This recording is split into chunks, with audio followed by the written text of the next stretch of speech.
नमस्कार दोस्तों, एक नई वीडियो में आपका स्वागत है। इस वीडियो में हम बात करने वाले हैं एक बहुत ही ज़रूरी और अक्सर पूछे जाने वाले सवाल पर। अगर सीमेन रिपोर्ट में सीमेन का पीएच अल्कलाइन आ जाए या सीमेन पीएच 8 आ जाए तो इसका क्या मतलब होता है? क्या यह नॉर्मल है या इससे कोई फर्टिलिटी पर असर पड़ता है? पूरा वीडियो ध्यान से देखिए और इसमें मैं आपको बताऊंगा कि कौन कौन सी आदतें हैं जिसकी वजह से पीएच संतुलित रखा जा सकता है। तो इसमें से सबसे पहला पॉइंट रहता है नॉर्मल सीमेन पीएच क्या होता है। सामान्य रूप से सीमेन का पीएच 7.2 से लगा के 7.2 से 8 के बीच होता है, यानी यह हल्का अल्कलाइन होता है। सीमेन का पीएच हल्का अल्कलाइन होना जरूरी है ताकि स्पर्म को वेजाइना के एसिडिक इन्वायरमेंट से प्रोटेक्शन मिल सके। यदि वेजाइना का पीएच एसिडिक है और सीमेन भी अल्कलाइन नहीं है तो स्पर्म मर सकते हैं, जिससे बच्चा कंसीव होने में प्रॉब्लम हो सकती है या फिर देरी हो सकती है। इसलिए हल्का alkaline pH normal natural defence mechanism है। सेकंड जो पॉइंट है, कब सीमेन पीएच ज़्यादा अल्कलाइन माना जाता है। अगर सीमेन का पीएच 8 से ऊपर चला जाए ओवरली अल्कलाइन सीमेन कहलाती है।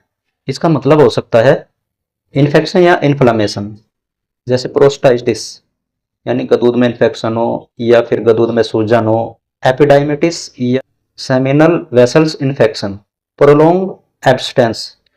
ये समस्या तब हो सकती है जब काफ़ी दिनों से एजैकुलेशन नहीं हुआ हो। डाइटरी या केमिकल इफेक्ट, यह तब होता है जब बहुत ज़्यादा एल्कलाइन डाइट खाते हैं या दवाई खाते हैं। इस स्थिति में सीमेन में पस सेल्स या बैक्टीरिया भी पाए जा सकते हैं। नेक्स्ट पॉइंट है अल्कलाइन सीमेन का फर्टिलिटी पर क्या प्रभाव हो सकता है। सीमेन का बहुत ज़्यादा अल्कलाइन होना फर्टिलिटी की क्वालिटी को प्रभावित कर सकता है। इससे स्पर्म की मोटिलिटी कम हो सकती है, डीएनए फ्रेगमेंटेशन बढ़ सकता है, वेजाइनल पीएच के इन मैच के कारण स्पर्म फर्टिलाइजेशन तक नहीं पहुंच पाते। अगर ये सिंपल वर्ड में कहूँ तो बहुत ज़्यादा अल्कलाइन सीमेन स्पर्म को नुकसान पहुंचा सकते हैं, इसलिए सीमेन पीएच का बैलेंस होना बहुत ज़रूरी होता है। नेक्स्ट पॉइंट है इसका डायग्नोसिस कैसे करें।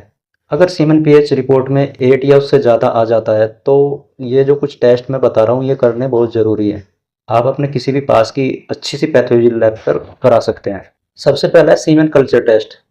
इससे पता चलता है कि सीमेन में कोई इन्फेक्शन वगैरह तो नहीं है या कोई और प्रॉब्लम तो नहीं है। सेकंड है स्पर्म एनालिसिस। इससे स्पर्म में काउंट, मोटिलिटी और मॉर्फोलॉजी का पता चलता है। यूरिन कल्चर करा सकते हैं, इससे पेशाब में इन्फेक्शन का पता चल सकता है कि पेशाब में कोई इन्फेक्शन वगैरह तो नहीं है, तो यूरिन कल्चर भी कराना जरूरी होता है। नेक्स्ट है prostate fluid test, prostate fluid examination. इससे गदूद में कोई इन्फेक्शन तो नहीं है या फिर सूजन तो नहीं है या फिर कोई और प्रॉब्लम तो नहीं है, इससे पता चल जाता है। नेक्स्ट पॉइंट है पीएच को संतुलित रखने के क्या क्या उपाय हो सकते हैं। सबसे पहले जो आपने टेस्ट करा, अगर उसमें किसी में भी इन्फेक्शन आ रहा है, अगर कोई इन्फेक्शन आ रहा है तो आपको लेवोफ्लॉक्सासिन टेबलेट या फिर नॉरफ्लॉक्स 400 mg की टेबलेट खा सकते हैं या फिर अपने डॉक्टर से भी कंसल्ट कर सकते हैं। हाइड्रेशन रखें, दिन में 2 से 3 लीटर पानी जरूर पिएं या फिर मट्ठा ले सकते हैं, लिक्विड ले सकते हैं। स्मोकिंग, अल्कोहल और जंक फूड ये बिल्कुल ना करें, यानी बीड़ी, सिगरेट, गुटखा, तंबाकू या फिर फास्ट फूड वगैरह ये बिल्कुल ना खाएं। ये सीमेन की एसिडिटी और अल्कानिटी दोनों को बिगाड़ते हैं, इसलिए बीड़ी, सिगरेट, गुटखा, तंबाकू बिल्कुल ना खाएं। विटामिन सी और जिंक से भरपूर भोजन लें या फ्रूट खाएं या ड्राई फ्रूट खाएं, जैसे citrus fruits, almonds, pumpkin seeds और स्पिंच। रेगुलर एजैकुलेशन, हर 3 से 5 दिन में स्पर्म का रिलीज होना जरूरी है। स्टैग्नेशन से इन्फेक्शन का खतरा रहता है। नेक्स्ट पॉइंट है डॉक्टर से कम मिले। अगर आपके सीमेन में पीएच 8 से ज़्यादा आ रहा है और सिम्टम है जैसे पेशाब में जलन, नीचे दर्द या हैवीनेस होना, पेट के निचले हिस्से में दर्द ज़्यादा होना, वीर्य का रंग बदलना, गंध बदलना, अगर इनमें से आपको कुछ भी प्रॉब्लम है तो जाकर अपने डॉक्टर को जरूर दिखा लें। अगर इनकी वजह से वीर्य में शुक्राणु की संख्या कुछ कम हो गई है तो आपको एक आयुर्वेदिक टेबलेट बता रहा हूँ जिसका नाम है स्पर्म पावर टेबलेट, जो आपको ये दिखाई दे रही है स्पर्म पावर टेबलेट। इसमें से एक एक गोली आप सुबह शाम दूध के साथ सेवन करें। किसी भी मेडिकल स्टोर पर आप देख लो, मिल सकती है, नहीं तो लिंक मैं डिस्क्रिप्शन में दे दूंगा, वहाँ से आप खरीद सकते हैं।